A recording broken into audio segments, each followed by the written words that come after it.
Good afternoon and welcome to The Paper Thing, episode 14 of season 4.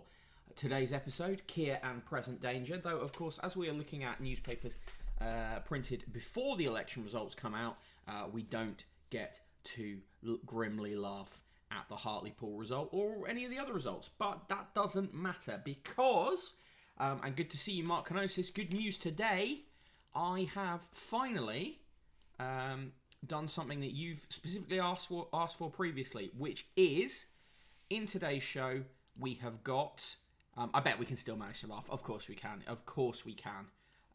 Dan Jones, 3142, but a request that Mark Canosis put in quite some time ago, on today's show, we are going to be covering, as one of the 4 papers, the weekend sport.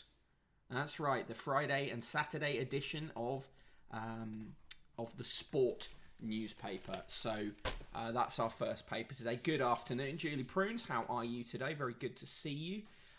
Other newspapers being covered today are The Times, The Sun and The Daily Mail, and we'll be going in that order. Good afternoon, Slinkermeyer. Good to see you on this quite hilarious day. Right, what am I going to do? Actually, I'm going to take my hoodie off. That's what I'm going to do, because I'm too warm.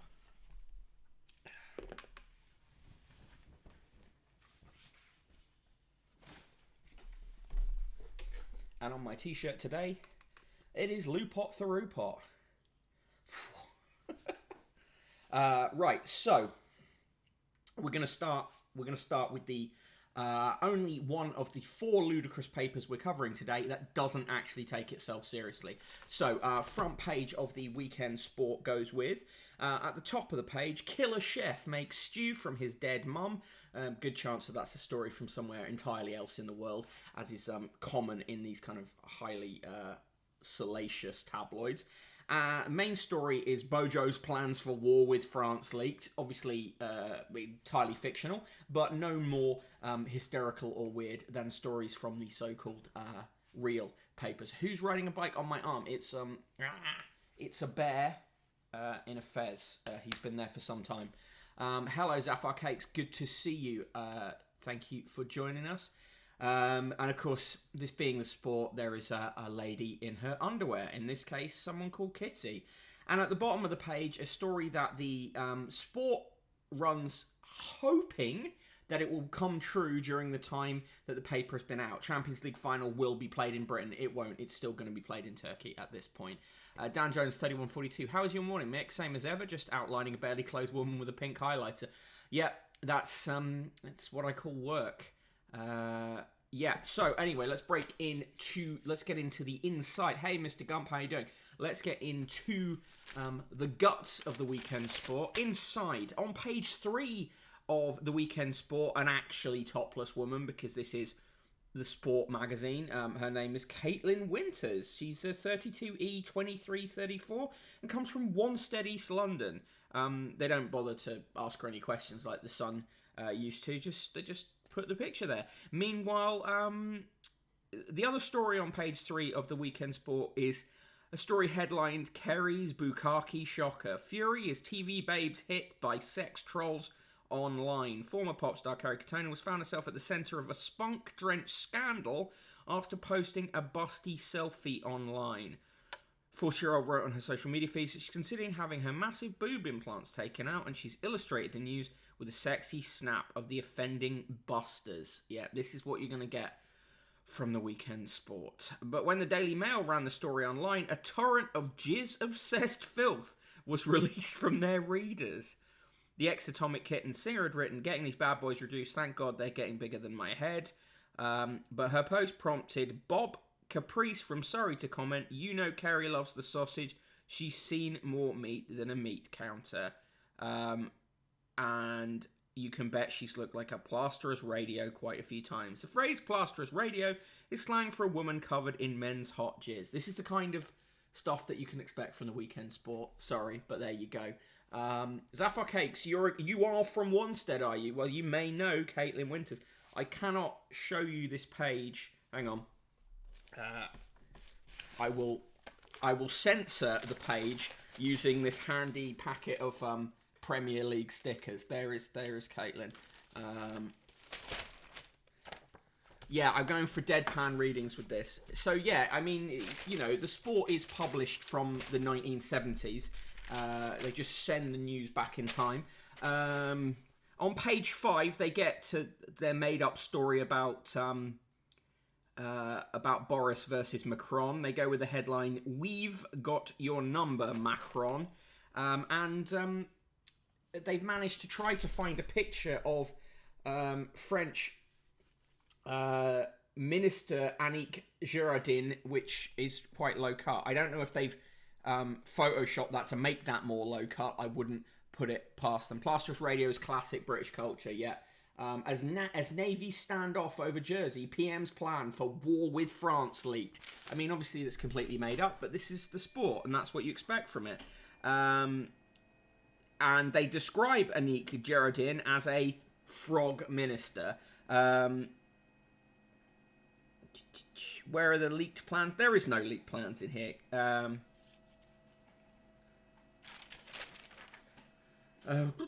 Boffins approved. Fellas with big noses have big Johnsons. We've covered this one before, but of course, the Sport goes with a picture of... Why, it's Barry Manilow. Well known for his love of the ladies. And they run a picture of Catherine Zeta-Jones's 18-year-old daughter in a classic display of British noncery. Yeah, I mean...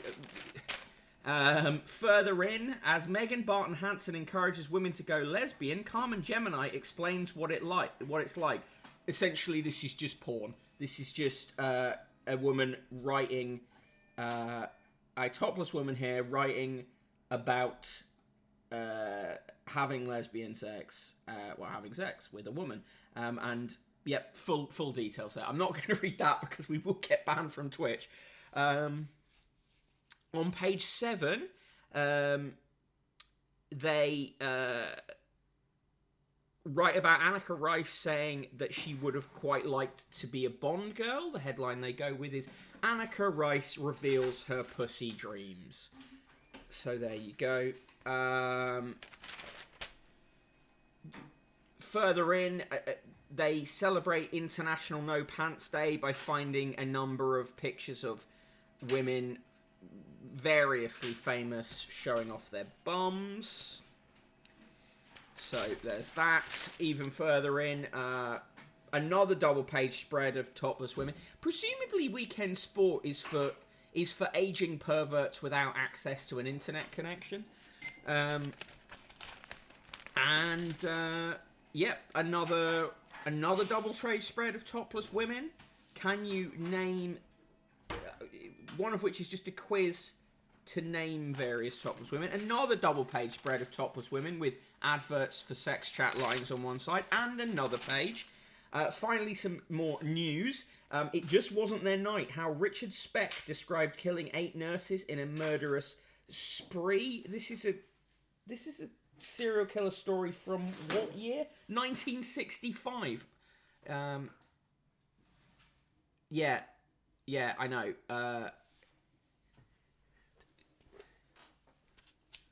Mark Knosis says that the Sport is the newspaper for builders who suck each other off for a dare. Dan Jones, all newspapers are that. Yeah, high quality stuff. More pictures of a topless woman, this time busty Becky Williams, who has a saucy secret, apparently, that being that she apparently likes to have sex outdoors, which is not even the most saucy one you could come up with, is it really? And there is a side column that they call MILF Talk. God. Mark, I hope you're happy that I'm covering this for you for once, because this is really horrendous. In the MILF Talk column, this is how they introduce this column. Whether it's loving it up the bum or doing it with other girls, these MILFs prove that older is usually much better when it comes to bedroom gymnastics.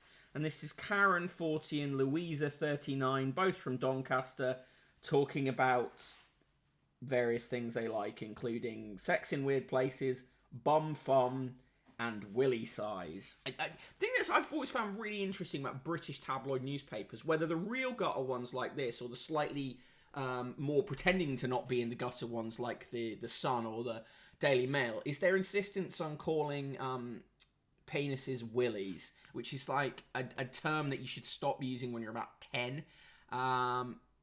Mark Canosius, it genuinely didn't used to be this bad. It's really got much, much worse. Sport's gone downhill since its high watermark of serial killer Christmas ornaments. Moving on, there's a picture of Chloe Ferry from Geordie Shore sat in a bath. There's a story with the headline, "Police covered in drunks plop at Kid Rock bar." A drunk man was arrested outside a rock star's bar for allegedly tossing the contents of his colostomy bag onto the police. Jesus Christ. They're promising, in the Sunday Sport, a 5-page special of women flashing in public places. So there you go. That's what you get if you buy the Sunday Sport.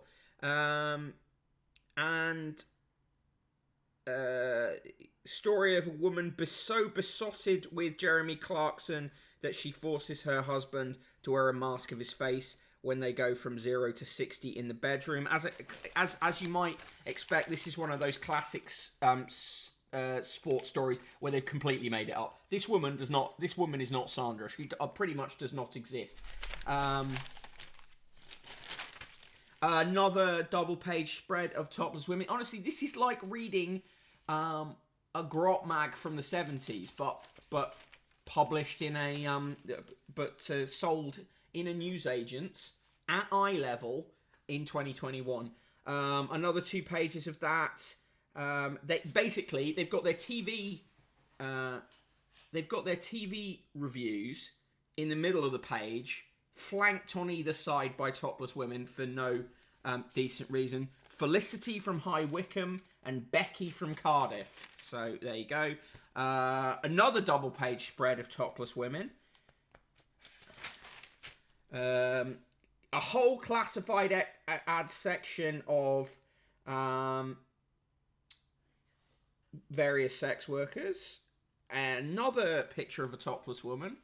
We're getting another 2 pages of topless women, including an advert where you can buy 2 DVDs from Stormy Daniels, famous, of course, for participating in a story about Donald Trump. A topless agony aunt. Their agony aunt is Ava Deluche, the British porn star. One person says, no one's written in. A sport journalist pretends, "A few weeks ago, I booked a trip to France by coach and ferry, mainly because I split up with my girlfriend and simply fancied a weekend away. I was at a coach stop early enough and got on with the handful of other people who were waiting for the trip. Just as the coach was about to set off, the gorgeous blonde rushed on and plonked herself in the seat next to me. Didn't happen." A double-page spread of various porn DVDs you can buy. A blast from the past double-page spread about stuff from 1998, including yet another topless woman, and recounting the sad news that Kevin Lloyd, who played Tosh Lines in the Bill, died from alcohol-related illnesses at 49 in that week. Another double-page spread of sex chat numbers. Really, this just exists for men who don't have internet access. Another double-page spread of a topless woman. Another page of classified ads for sex chat lines. A Guess the Year quiz. How wholesome. And finally in the sport, Derby KO big blow for Alba. He still regrets missing Spurs clash after turning up late for meeting. And on the back page, Bojo's plans for war with France leaked, just in case you missed that from the front page. And Conte for Spurs. So, genuinely, a horrendous publication. Is buying a broadband internet connection cheaper than sport? You would think so, right? The weekend sport cost £1.10, right? You can, even if you spent £1.10 a week buying, put £1.10 a week aside, what you could get, I think it's a gift gaff. Spend a tenner on gift gaff. get that unlocked, and access all the porn you want on your, plasterer's radio style mobile phone. Slinkermeyer, one redeeming thing is at least sex workers have somewhere to advertise. Now Foster fucked up internet ads for them. Yeah, but I can't. Yeah, ratings for this. Infinite minus infinite. Honestly, I'm not a prudish person. I have no issue with seeing pictures of topless women. But there's two issues with this. One, the manner it's done in here is horrendous. Two, they're all shot like the pictures were taken in about 1985. And three, just Studying Fangirl gives it a topless women out of 10. I mean, literally, that paper is so vile that in order to prevent my 10-year-old stepdaughter from even remotely being near it, I'm going to have to take it outside wrapped in foil and burn it. Yeah, Pantomime Horse, you can unmute now. Yeah, it's honestly, that was one of... we will never review the sport again on this show because it is genuinely... It doesn't even get to the level of funny. Right. Now, climbing the tiniest rung up the tabloid turd pole, we move on to the Sun.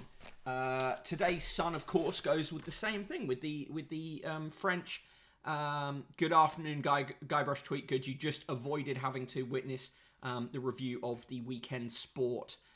Good to see you.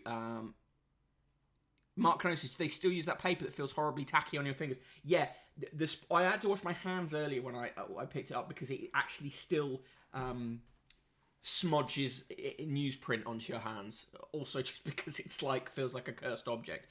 Right, so here's the Sun, front page of the Sun. Of course, goes with the French thing and is ridiculous. Take Sprat, Navy sees off French fishermen. PM's gunship scupper blockade. Now, it may be that they wish that Boris Johnson was a authoritarian dictator, and perhaps that's where he'll finally get to. But at this... You're right? Yeah. Okay. Right, okay. It's just really noisy. Lol, completely understandable cover from the sport. I really don't want to think what's coating the sports newsprint. Okay, it's so loud. It's so loud. Well, I don't know. Maybe if the ice had been put in the freezer correctly, it would be a problem. Listen, if it's not garlic, it's ice. Fucking garlic, don't start me. I got the ice, right? I got the ice for you. And you? What do you put in your gin and tonics? Lime. And ice. Right. Anyway, moving on. I hope you enjoyed today's episode of Domestic bliss. The thing is, we get on very well. Fight. Ice Skate, says Guybrush Tweetwood. Yes, today on Ice Skate. Right, so anyway, Sun cover. Usual bullshit as you'd expect, and they talk about the Masked Dancer. Inside, on page 3, that isn't page 3, but is page 3, it almost feels Victorian-like and pleasant, because it's a woman who isn't topless, having just gone through the weekend sport. So page 3 features Roxy Horner embracing her wild side because she's wearing a cheetah print bikini. The Essex-born model, 29... Roxy Horner. That's her name, Roxy Horner. The Essex-born model, 29, who's dating comedian Jack Whitehall, 32, also posted a contrasting one with her locks slicked back. She told fans, digging the bald look. Right. I don't think Roxy Horner is her real name. I don't know. I'd have to look into that. Who would win in a fight, Mick or person in the room? Me. Probably person in the room, to be fair. Because... What kind of fight? I don't know. Physical, mental, psychological battle. Well, I would never fight you physically, so you'd win by default. Yeah. Person in the room, hands down. Person in the room from the top rope with the Andy Cap rolling pin. Yes, happy Passock Day, SK the Crusader. Good to see you. You just missed the review of the weekend sport, so you've really sort of saved yourself there. Right, further on, absolutely pathetic coverage of this Barney down in Jersey. UK flexes its muscles, MUSSELS. Joyful Jersey Islanders hail Navy. French slope off after invasion. The Sun is so desperate for a new Falklands that they try and do that. Right, on page 7, Megan Fox went outside wearing some quite high heels. They gave the headline, Megan Gets a Leg Up. Whatever. Ed Sheeran has sponsored the world, Britain's worst football team, Ipswich Town. His tour is going to be their shirt sponsor for next season. I think you sound a tiny bit biased there. Yeah, I'm incredibly biased. Norwich City good, Ipswich Town bad. That we're a pro Norwich City stream here. On pages 8 and 9, Brits getting foreign break go ahead today. TV star Joy as she has first jab. That's Holly Willoughby getting her first jab. Hotspots ahead for the green list. Israel, Malta, and Portugal likely to be on the green list. Spain, Greece, and France not. On the TV page, oh no, Oliver Harvey, the chief feature writer of The Sun, who was dropped into St Helier for The Sun for this in Jersey, writes, HMS Brexit rules the waves. HMS Tamar patrols off the Jersey coast. Oliver Hardy's on his way. Oliver Harvey is on his way. Yeah, he's a dick. Pointless. Again, yes, UK Labour had some very... Yeah, there was no invasion. It was not an invasion. Some French fishermen went and blockaded the port for like half a day, then went home, and nothing happened. Other than a reenactor on Jersey fired a musket at them from so far away as it to be of no issue. Ali Ross slags off Line of Duty and calls it Bill and Ted's Not So Excellent Adventure. Fucking idiot. Tomorrow in The Sun, you can get a free 99 Cadbury Flake ice lolly, or you could just buy one yourself and not have a son in your house. Don't sing all of Oliver's Army or you will get terms of service. Yes, that's true. We do bleep that bit. COVID drink hell, booze death surged by 20% during lockdown. A record number of Brits drank themselves to death during COVID, reports The Sun in its usual empathetic and sensitive way. On page 15, baby gift is world's oldest. My balloon's still up after 30 years. Well, that's inflation for you. A grandson reckons the balloon he was given on the day he was born is the world's oldest and is still inflated almost 30 years on. Ryan Harrison said the foil It's a Boy balloon from his grandma turned up when his parents were sorting through old boxes. I couldn't believe when they found it. Fucking hell, who gives a fuck? Chronotherm, yes, with the newspapers. When you're so anti-union and a foreign demonstration becomes an invasion.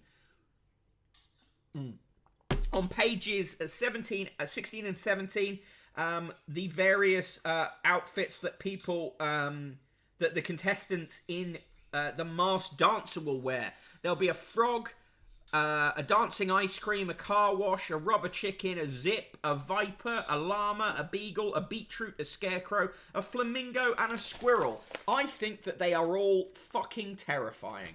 Right, moving on. That squirrel will be in my nightmares. Moving on, Ken Hell, having same name as Corey Legends, being a real Barlow. A man christened Ken Barlow has described the ridicule of sharing his name with Corey's most famous character. Ken, 43, didn't help himself by going to study at a university close to where the ITV soap is filmed. Who gives a fuck? 12-ton compost bungle. A mountain of compost stands outside a gardener's home after she accidentally ordered 12 tons to be delivered to her doorstep. Joe Edwards got in a mess by miscalculating how much she would need to fill 6 rose beds. She ordered 3 large dumpy bags for the 12-foot by 4-foot beds in an allotment next to her house. I decided to make some rose beds, blah, blah, blah. And the headline for that, I've mocked up. Ken Barlow is Corey's most famous character. Here's me thinking it was Deirdre. I think Deirdre, yeah. Or Bet Lynch for a certain age group. Certainly, he was the longest running. A duck paralysed in a fox attack is learning to waddle again after being given a monster quad wheelchair. Monster Duck is the headline. That's a good solid tabloid story, to be fair.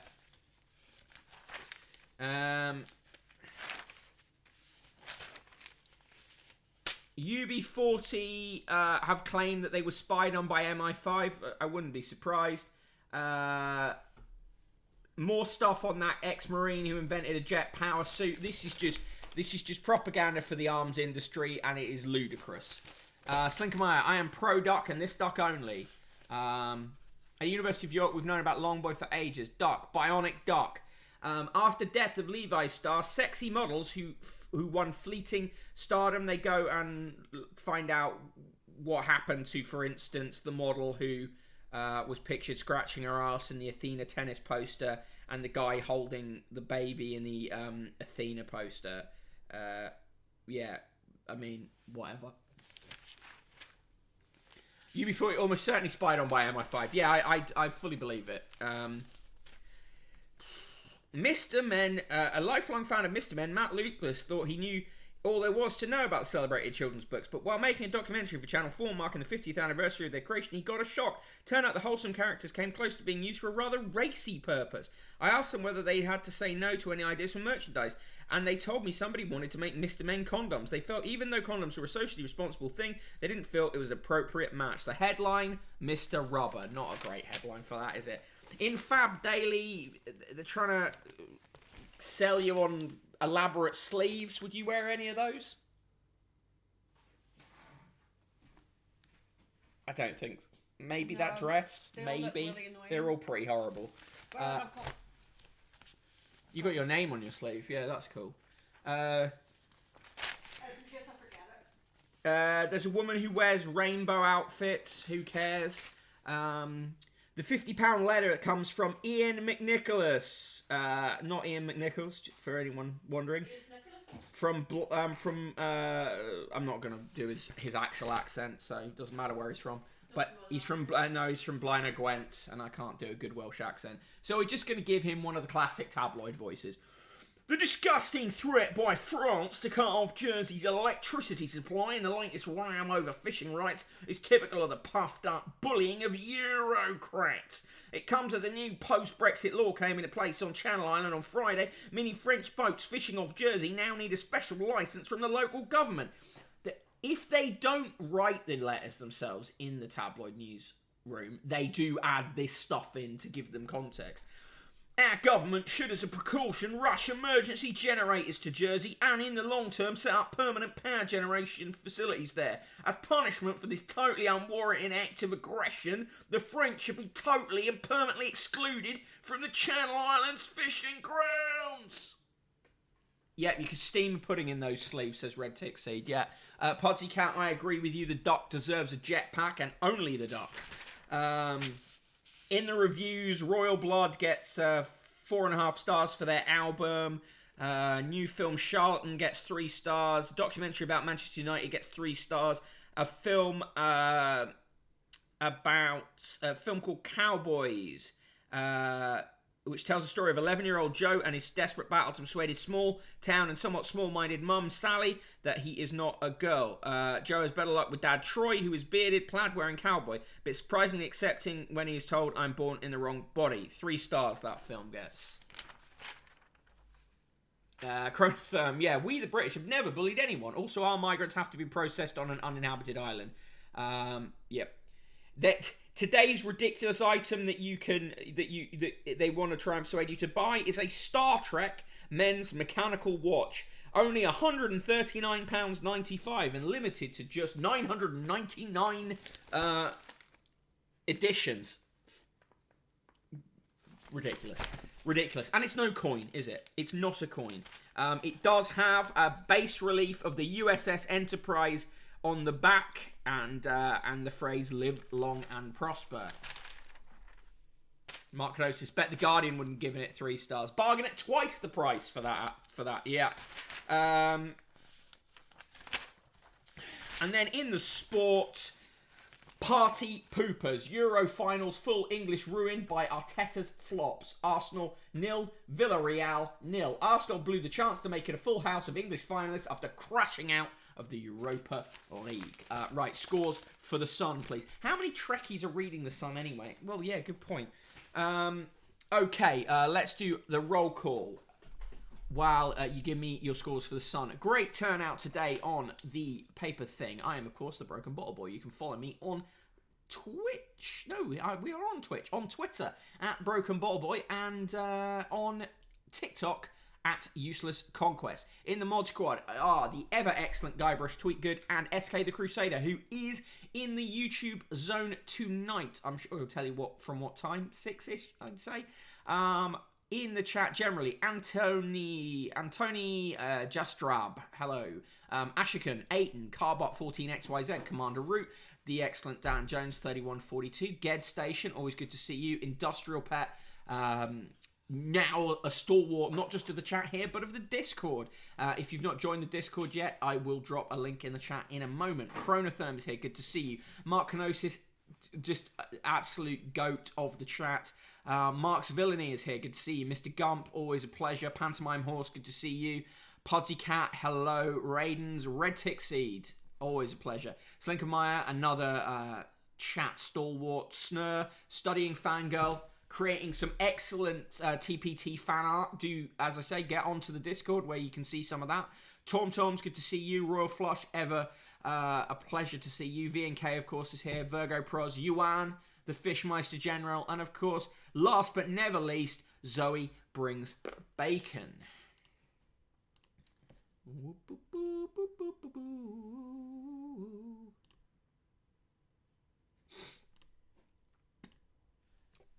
Yeah, so there's the link for the Discord. Do get involved.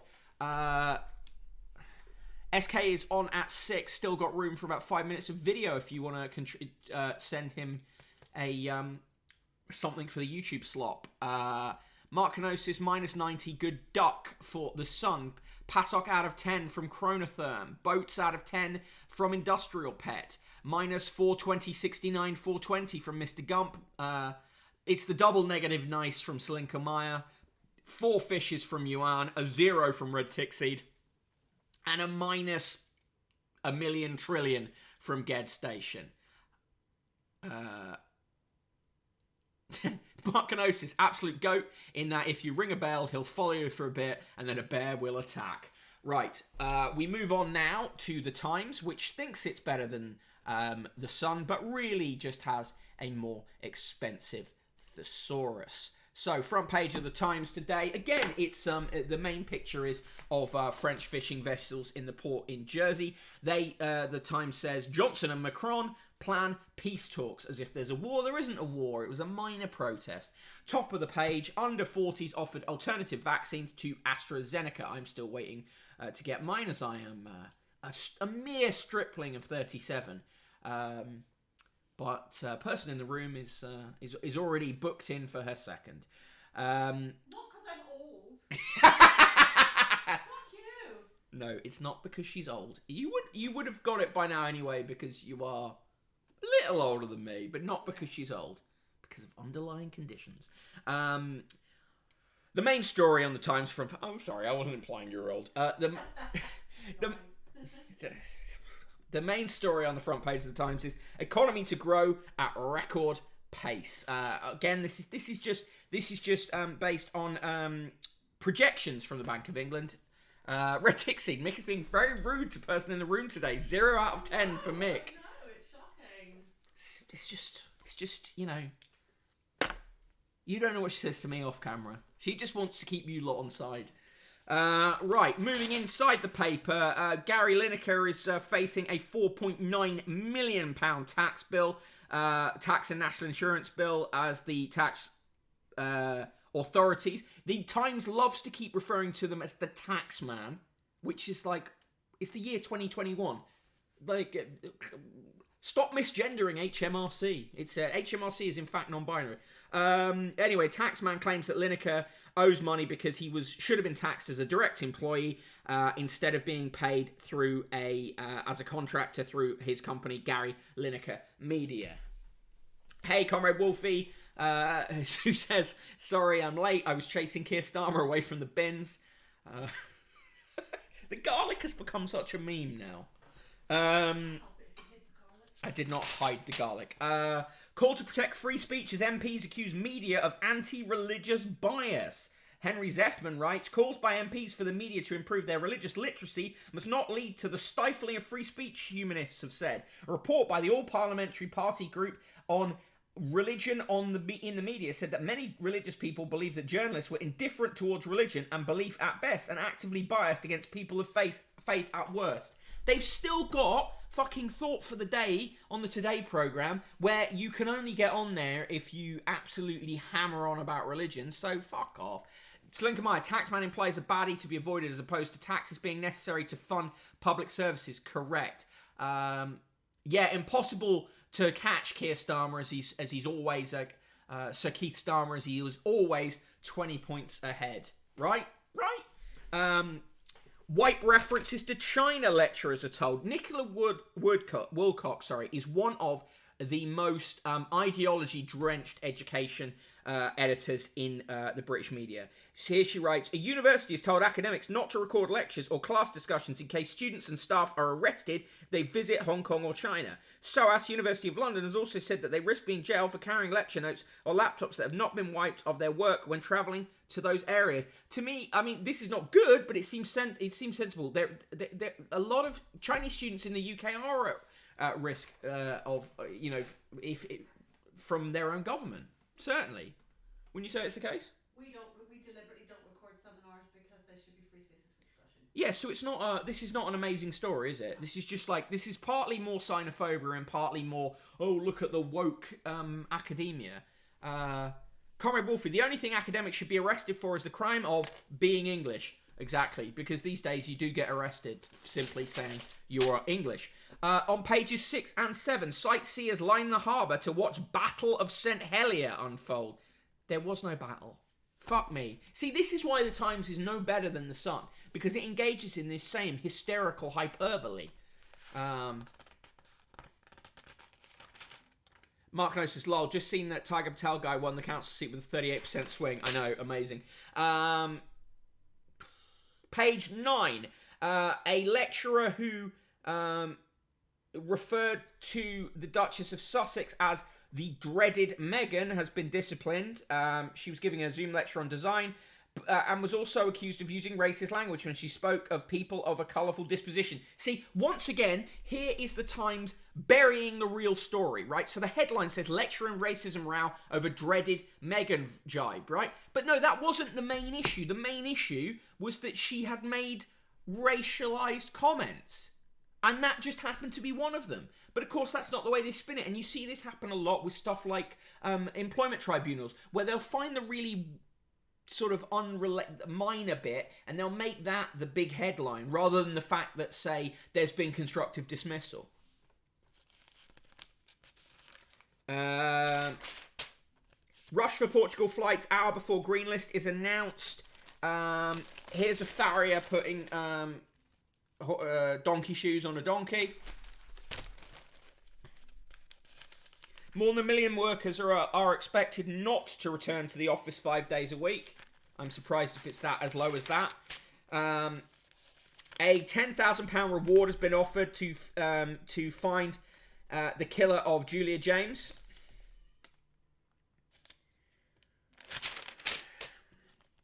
There's going to be a sequel to The Railway Children, and Jenny Agutter's going to be in it. It's quite an interesting story. So scientists have created a flat pack pasta that swells into the shape after cooking. Their study found that stamping grooves onto flat pasta sheets allows them to morph into popular varieties such as penne, rigatoni, and farfalle. So I thought that was interesting, right? Donkeys are cool. I like the ones in France that wear trousers. Mamma mia, this is anti-Italian discrimination. I enjoyed this picture of this big dog wearing his goggles on this, where he's driven to work with his owner on this motorbike. What's the sequel to The Railway? Aeroplanes. No, they're just doing a new, like, it's Railway Children, the next generation.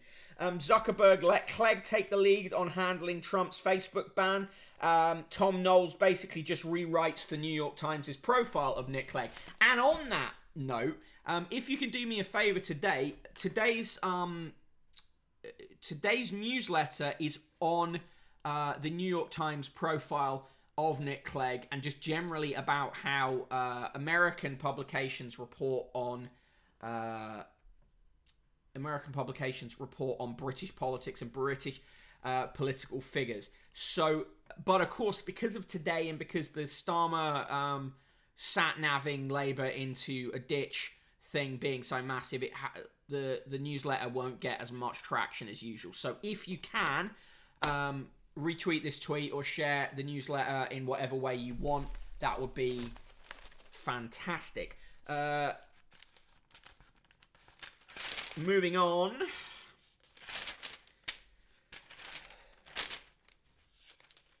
The policeman who, and in quotes this is, stomped on an ex-footballer's head was calm as he did so. The details of that story, the murder of Dalian Atkinson and the trial just continue to be thoroughly just very distressing and horrible, and I hope that his family gets justice. In the comment section, James Forsyth, who, as we recalled, has a wife who works for Boris Johnson, that's the former journalist Allegra Stratton, writes, how levelling up can be more than a slogan. The Tories must entice employers and well-paid jobs to the red wall areas to keep working-class supporters behind them. And who is James Forsyth's best friend? Well, his best friend from school and his best man at his wedding, why, it's Rishi Sunak. And what's more with this week's James Forsyth column is it has the most embarrassing opening paragraph of any column in the papers this week. He writes, Janet Jackson summed up the mood of modern electorates when her hit, What Have You Done For Me Lately? With her hit, What Have You Done For Me Lately? As class-based voting is broken down, electors want to know what political parties have actually delivered for them. Despite mistakes made in the handling of the pandemic, mistakes. Hundreds, over 100,000 dead. The Tories have decent answers to the question right now. They've paid the wages of 11 million workers through the furlough scheme and have given more than half the population their first vaccine dose. Paid the wages. Just one more reminder. His best friend is Rishi Sunak. Guybrush tweet good. I still want to batter the dickhead who introduced the term level up by the Tories. Railway children foil evil Mr Corbyn's plot to make jolly Mr Branson's trains look crowded and shitty. Railway children arrested for not having a ticket. Guybrush, careful, these will be stolen for the plot. Emma Duncan writes, the pain of Brexit isn't as bad as I'd feared. Wait and see. Anne Trenniman manages to wring a notebook out of complaining about Google telling her when certain emails haven't been replied to. Gerard Baker says Facebook's Trump ban is a threat to free speech. It isn't. Right, in the birthdays, a very, very happy birthday to Michael Rosen, who is still with us and 75.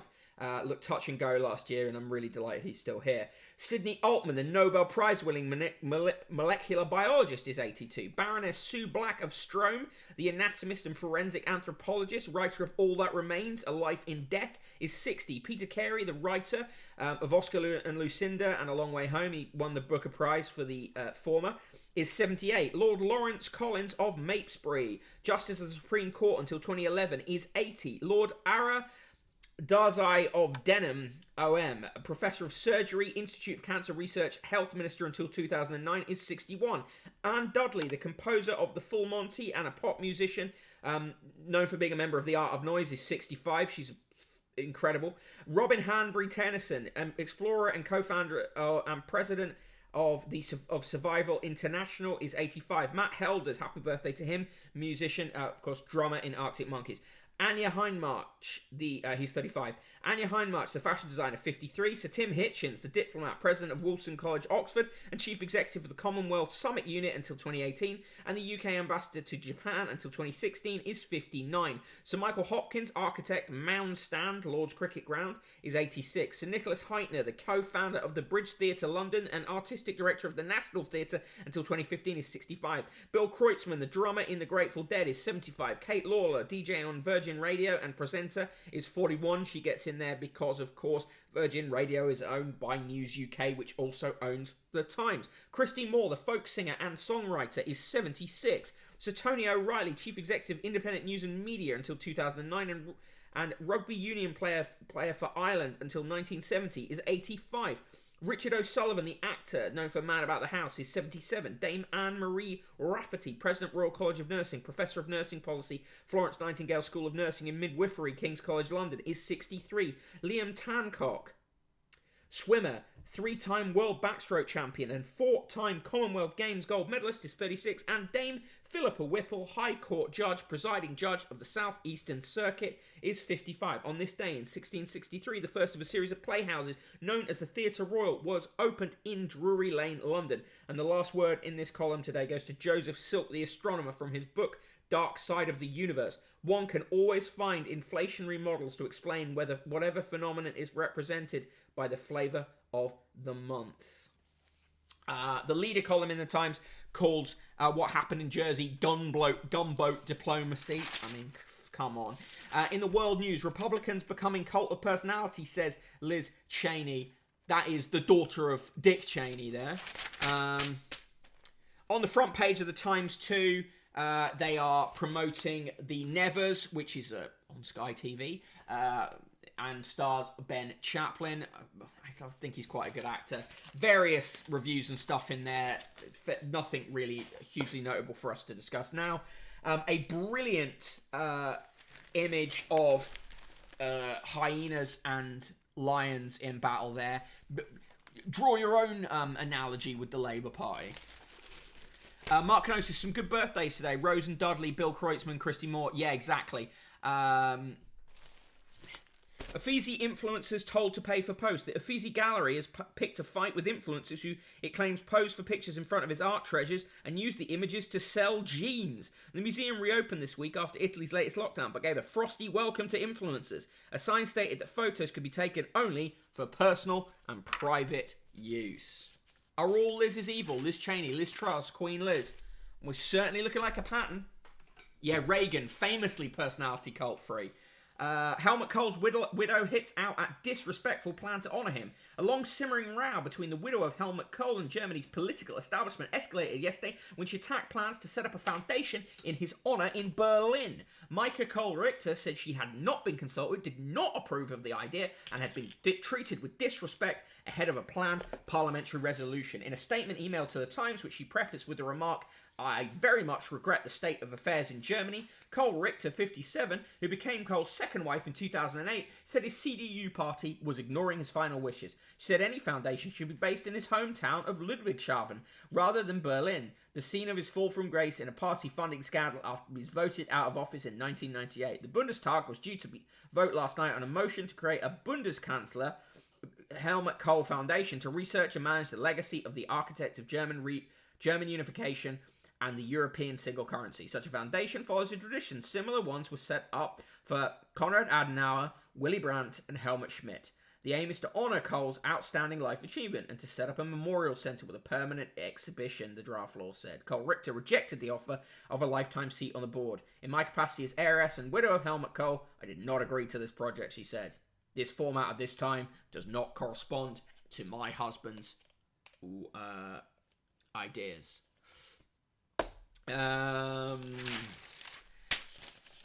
In the business, high alert for inflation as recovery quickens. Satnam Sangera says if Johnson can't afford life in number 10, perhaps he needs financial therapy.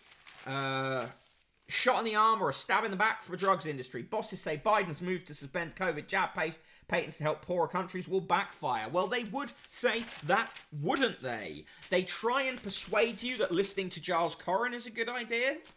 I mean, come on.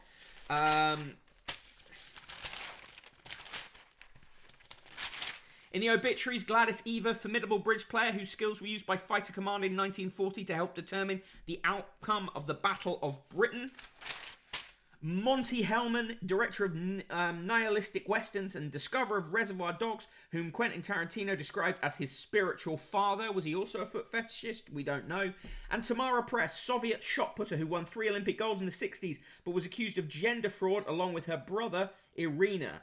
A 1959 report in the Times noted the large number of records shattered by female athletes during the year with performances of almost masculine ability. As the Press sisters notched victory after victory, many critics decided there was no need for the qualifier. Tamara and Irina Press set 24 records between them and were the first sisters to claim gold medals at the same Summer Olympics. But their athletic prowess and brawny appearances led some to nickname the Soviet pair the Press Brothers. This feels like sort of some transphobia forced here. I don't know. Let's continue with this.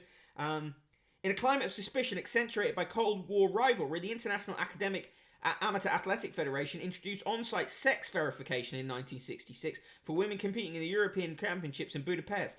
Previously, female athletes were required to produce doctor's letters certifying their sex. Now, women were required to line up to display their genitals to doctors in what was dubbed the nude parade. The Press sisters declined to participate, claiming their mother was ill. The refusal only heightened speculation. Were they using testosterone-boosting drugs to bulk up? Were they men disguised as women? Or were they afraid to be revealed as intersex, possessing bodies with anatomical traits that did not fit conventional definitions of male and female?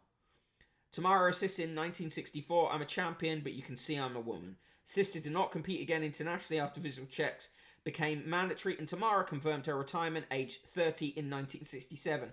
Only 2 years earlier, she had set world records of the 59.7 metres for the discus and 80.59 metres for the shot put. The fact that a girl is a sportswoman has nothing to do with femininity, Tamara told a reporter. Not everyone agreed. An American sports writer opined that the 5'11" 16-stone press belonged on the gridiron field. She was big enough to play tackle for the Chicago Bears. A magazine described her as being shaped like a tank. This is horrendous. She was given the highest civilian order in the Soviet Union, the Order of Lenin, in 1960. President Putin issued a statement to mark her 75th birthday in 2012, telling her, you earn the respect of opponents and the love of millions of fans.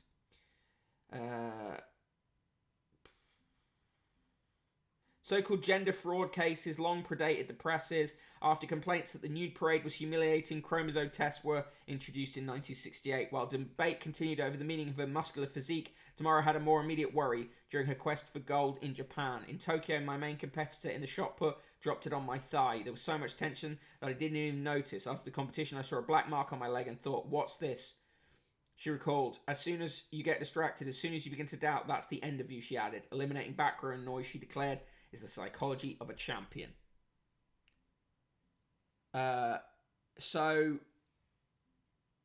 Right, this is just horrendous.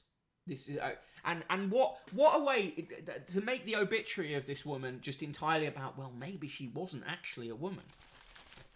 So Turnip 2, it's true that stuff around Caster Semenya was very disgusting, and this shows, huge historical precedent for that. What they're trying to sell you a lace dress in coral or mustard. Yours for £99. That dress is £99. Why though? Yeah, that was an obit. Yeah, sorry, apologies if that was harrowing, but really disgusting, wasn't it? And that's so. There you go. The Times is behaviour on that stuff isn't limited to the news pages or the comment section. It's now in the obits. And in the sport, Gatland snubbed for misfiring England stars. Sinclair heads list of rejects after Six Nation flops. Sorry, Frugilus, that was the grimmest one. Right, that was the Times. Give me your scores for me for that obit alone, a minus 10,000. And finally, we come to the Daily Mail, the last paper of the day, and in fact, the last paper of the week. If you have enjoyed £99, for £99, I'd expect that dress to be the actual one worn in the Special K ads, says Mark Kenosis. Fair play. By the way, if you enjoy the show and you want to choose one of the magazines to be included in next week's paper magazine review, magazine specials, or just want to help support me by chipping in a bit for the newspaper costs, do chuck some coins into the newspaper fund. No coins. PayPal.me. Yes, coins in this case. PayPal.me/conquest of the useless. Minus 1,000 trillion from Slinkermeyer. Octopus tentacle disgust from Yuan. Minus 50,000 from Mr. Gump. Minus infinity from Frugilus. Minus 100 from Mark Kenosis. Minus all the numbers from Red Tickseed. Minus turf shit out of 10 from Industrial Pet. Yeah, and here is the worst front page of the day. Even worse, I would argue, than the Weekend Sport, which, as we know, is a paper that I will have to drag outside and burn at the end of this show. Front page of the Daily Mail. After our gunboats go into Jersey, French fishermen execute a familiar manoeuvre. Le Grand Surrender. But will they now blockade Calais? Here's the thing. The only thing that stopped us being completely rolled over by Blitzkrieg was the channel and the bad weather in the channel. Had Operation Sea Lion gone ahead, Britain would have fallen very damn quickly. So the notion of the French are just cowards or whatever, ludicrous notion. Ludicrous. Our gunboats, yeah. On page 5, Gary's £5 million own goal. Keir Starmer was already briefing the Daily Mail about his cabinet reshuffle before the results came out. Fans hid out yesterday after the 3 lions were dropped in favour of a lion, lioness and cub to show the true diversity of English football. The rebranding was dubbed PC nonsense. Fucking hell. Yeah, they're so desperate for another Malvinas, another Falklands. So Turnip 2, it would have been challenging to do the naval invasion CF the Royal Navy. It would have been challenging, but it wouldn't have necessarily meant that they wouldn't have managed it. Because to get a landing force across the channel, difficult. Yes, an actual paper of Keith's Labour at the Mail. Why would Annalise Dodds do this? Yeah, let's blame it on Annalise Dodds, because everybody knows who she is, even. Alex Ward, the Daily Mail's reporter who's been sent over to Jersey, writes, Jersey fishermen's vivid account of flares, fighting talk, and armada that arrived at ramming speed. It was a few French fishing boats, mate. It's war. Chris Morris, it's war, Doc. Wow. It's war. Yeah, and the headline on this, I saw a sea of red lights. It was like an invasion. The fucking Channel Islands were actually invaded. You think people there would take it a little bit, wouldn't be as ludicrous like this when they actually were invaded during the Second World War and faced a very grim occupation. Also, there was quite a lot of collaboration on the Channel Islands during the war, but they try not to mention that. Yeah, they're going to, as Guybrush Tweetgood says, they are going to wank themselves raw over this shit. Conrad Wolfie, tempted to pop a fiver into PayPal so and get to sit through Mick reading White Dwarf and talk about Warhammer for an afternoon. No. If you want White Dwarf to be reviewed in a magazine review, you know what to do. Didn't people get deported to Auschwitz from Jersey? Yes, they did, and they used slave labour from... they brought slave labour over to work on the Channel Islands. It was horrendous, and it was a microcosm of what would have happened if people had moved over here. Mark Gnosis, wasn't that grim as far as occupations go, and it was the model for the proposed invasion of Britain. Well, it was grimmer than a lot of official histories say. Yeah, Jewish neighbours just quietly disappearing. It was pretty bad. It was pretty bad, and there was more collaboration than people. I did a thread a few years back on the level of collaboration. Anyway, Admiral Lord West of Spithead, former First Sea Lord, pathetically writes, "This was childish, dangerous, and just like every other French sea skirmish, doomed to fail." The French are our NATO allies. We fight alongside the French all the time, so it's pathetic.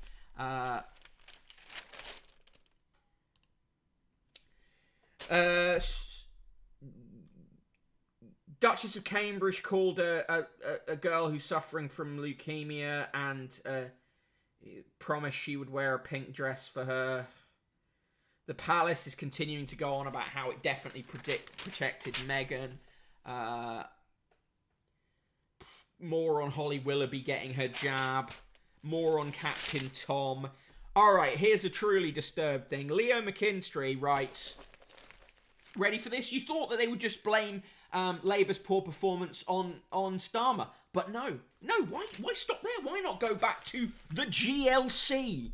How Red Ken's loony left rabble began Labour's death spiral 40 years ago this week. And they're still bringing up the fact that someone wrote that Tufty, the road safety squirrel, was too English, and someone else didn't like Bar Black Sheep. Still going on about that. genuinely just deranged. Obviously, you know.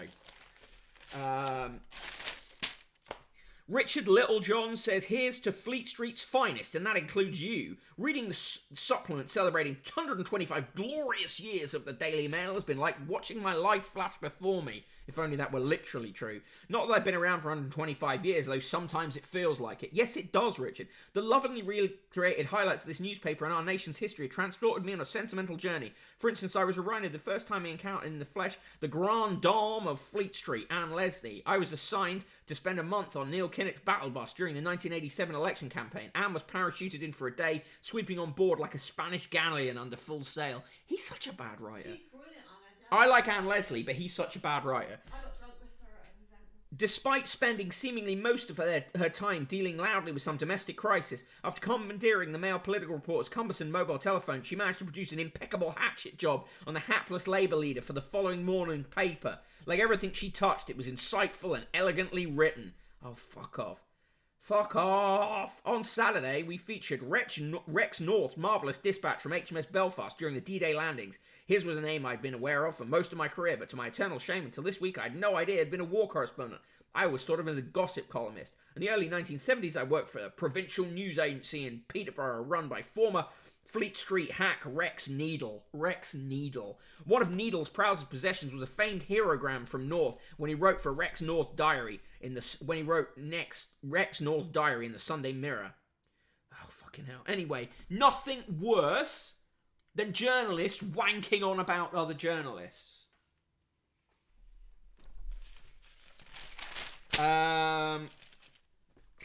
They've started another campaign to block online porn, as if the Mail Online isn't one of the most sinister sources of misogyny and hatred towards women and exploitation of women in the world.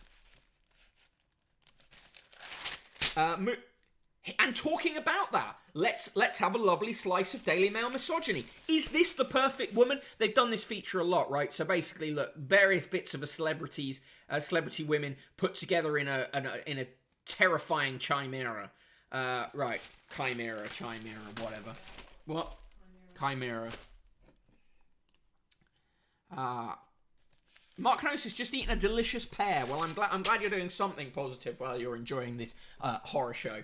Right, so May 7th, 2021, on this day, May 7th, 1966, the Daily Mail wrote, Ian Brady and Myra Hindley were jailed for life yesterday. Brady, a 30-year-old stock clerk, was convicted of murdering 17-year-old Edward Evans, Leslie Ann Downey, 10, and John Kilbride, 12. Hindley, 23, a blonde shorthand typist of short blonde, well, never mind, was found guilty of murdering Evans and Leslie Ann. After sentencing, the pair were driven away from Chester Castle by van. Women in a 300-strong crowd hammered on the windows. And on May 7th, 2001, the Daily Mail wrote, Ronnie Biggs was flying back to London from Rio last night to jail and a backlash over the cost of letting him live out his last days in Britain. Prison, medical and legal costs will reach £100,000 in a year, if he lasts that long. The great train robber, 71, looked gravely ill, but waved to reporters as he prepared to end 35 years on the run.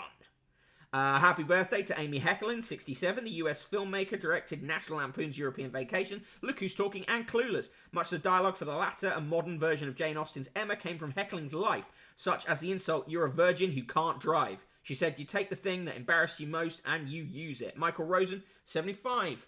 Former Children's Laureate from Middlesex, spent 48 days in intensive care last year with COVID. He had just argued on BBC Radio 4's Today programme that older people have just as much right to live as the young. Inspired by his book, We're Going on a Bear Hunt, people put teddies in windows for children to spot on lockdown walks. Born on this day in 1940, the incredible Angela Carter, the novelist from East Sussex, wrote The Bloody Chamber and Nights at the Circus. She also contributed to feminist magazine Spare Rib. And of course, the Daily Mail has to mention as well, and soft porn titles such as Men Only. After her death, aged 51, an obituary said her imagination was one of the most dazzling of this century, and it was. Sir Hugh Weldon, born on this day in 1916, the BBC broadcaster from Wales, took part in D-Day and was awarded a military cross. He became managing director of television when the BBC produced Civilization, The Ascent of Man, and The Six Wives of Henry VIII. Sir Hugh said the duty of public service television was to make the popular good and the good popular. On May 7th in 1765, HMS Victory was launched. On this day in the year 2000, Vladimir Putin was first inaugurated as Russian president. Quote of the day comes from Shakespeare: "When sorrows come, they come not single spies, but in battalions." And joke of the day: what did the astronaut do when he crashed into the moon? Apologize. Yes, Michael Rosen is a national treasure, absolutely agree. Mark Kenosis, Angela Carter ruled, and writing for Spare Rib and Men Only is such a Chad move, 100%. Industrial Pet, the Mail doesn't get to claim a moral high ground on anything, absolute scumbags, agreed. They claim that Bill Gates' family are furious with him over his divorce. They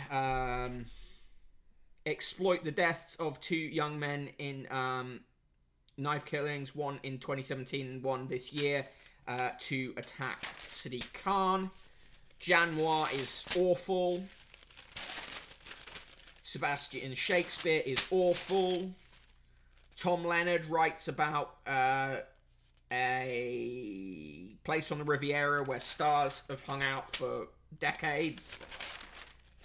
In the reviews, the film's End of Sentence gets 3 stars. Cowboys gets 3 stars. Once Upon a River gets 2 stars. Here's their replica of a previous stories from the Daily Mail. Rising from the Ashes, 125 years of the Mail. It's a picture of St. Paul's appearing out of the smoke during the Blitz.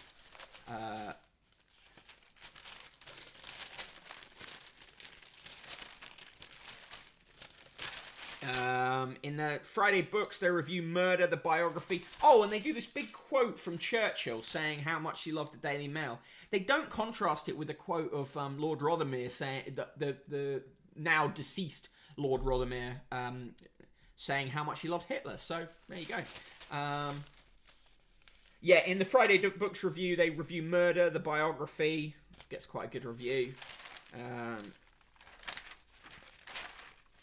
In the TV recommendations, World's Most Scenic River Journeys, 8 p.m. Channel 5 is their pick of the day. In the TV reviews, Ian Wright, Home Truths gets 2 stars from Christopher Stevens. Bizarre. It's a really heartfelt documentary about growing up with domestic abuse, and Christopher Stevens says, "Oh, well, it just fizzled out. It wasn't exciting enough for me." Prick. Moving on. Oh, you can watch When Harry Met Sally tonight at 10:50 p.m. on BBC One if you want to watch an old film. In the cartoons, Garfield is laughing at John. In Chloe and Co., Chloe and her friend are drinking and talking about men. And in Fred Bassett, one of the children in the family is having a birthday and has been given a new train. Fred Bassett's pleased for him because he's a good boy. Right, in the letters, straight to the point letters. Sandra Parsons, who pops up here quite a lot, writes, "The Tower of London's new Raven should be called Corvid." Ha. Liz Thompson, writing from Spain, says, "Could I have one of the flying jetpacks, preferably with a good-looking marine attached?" V. Hefter, who pops up a lot. Now we read this every day, virtually. I notice the names popping up. V. Hefter says, "What a comedy legend." He's referring to Aid Edmondson getting stuck on a window. And Jay Cooper of Milton Keynes says, "Stuck on a windowsill? Was Adrian Edmondson just being a pain?" No. Stop it. Fred's a good lad. Fred's a good boy. We love Fred. Today's recipe, pulled chicken and black bean curry. I mean, it looks fine. Still trying to sell you cruises. Still trying to sell you retirement homes. Still trying to sell you more cruises.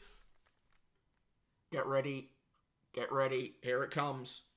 Coins. Yes, coins. Own the official collection of 13 brand new 2021 dated United Kingdom coins today. They feature the Queen, Sir Walter Scott, H.G. Wells, John Logie Baird, decimalisation, and a load of other shit. 55 quid for the full set. Of course, we're still waiting for our cursed Prince Philip coin. So, you know. And as I say coins, person in the room says... No coins. It's the double act you all love. They're trying to sell you giant trailing fuchsias. They're trying to sell you life insurance. They're trying to sell you like a heat laser thing for helping with chronic pain. And in the sport, Alba and out. Arsenal despair as they miss out on United final. Chelsea stars to share £11 million bonus pot. Coins, coins, coins, coins, coins. That was the Daily Mail. For me, actually, not the worst paper of the day. But then today was a day when we covered the weekend sport and also the most transphobic obituary I've ever encountered. So, Frugilus, when I say no, you say coins. No. Mark Canosis, the Queen, Walter Scott, Logie Bear, Decimalisation, all the lads. Exactly, all the lads. Red Tixie, she's actually saying no, short for number of coins, because she wants all the coins. Don't try and get me on a technicality. Correct, caught her on a technicality. Just as we did with the garlic. Just as we did with the ice. No, we didn't. She was right, as she so often is. Mark Canosis, minus 98. Good, Fred. Yeah. Guybrush tweet good. The two genders, coins and no coins. All right. So, talking about coins, I'm going to drop the link for the newspaper fund again, just to remind you that it is there, and it would be massively helpful if you chuck any of that in there. Mark Canosis, certainly the most transphobic obit of a cis person you'll ever read. Yeah. So, Frugilus rates the Daily Mail minus 04061940. Slinkermeyer in with the double negative nice, but at least there were coins. And Yuan calls it Le Grand Fishy Rag. So, yes, if you, as I mentioned before, if you want to help me out, do consider sharing the newsletter. And don't forget that SK is on tonight at 6 p.m. with the YouTube Zone. I will be tuning in for that. Yeah. But yes, share that tweet if you can, or just share the newsletter in any other way. And finally, I'm going to drop the link to the Discord again. Really, it's starting to come alive a bit, but I would love to get the Discord a bit more active. But yep, see you tonight at 6 p.m. for SK's YouTube Zone. Looking forward to that. And I will be back on Monday at 1 p.m. with another episode of TPT. Also remember that episodes of TPT now are uploaded every day to the YouTube. So if you want to catch up on anything, or if you missed any episodes, do watch it there. I want to get those view counts up. So if you do want to watch or rewatch any episodes, that would be super handy. In the meantime, remember I review the papers all through the weekend on my Twitter at Broken Bottle Boy. See you Monday. Have a stonkingly good weekend, and yeah, I'm off to hunt for coins. The YouTube, Red 16. I mean the YouTube, as in the YouTube of this stream. You know what I mean. Cheers, Comrade Wolfie. See ya, Red 16. See ya, Slinkermeyer.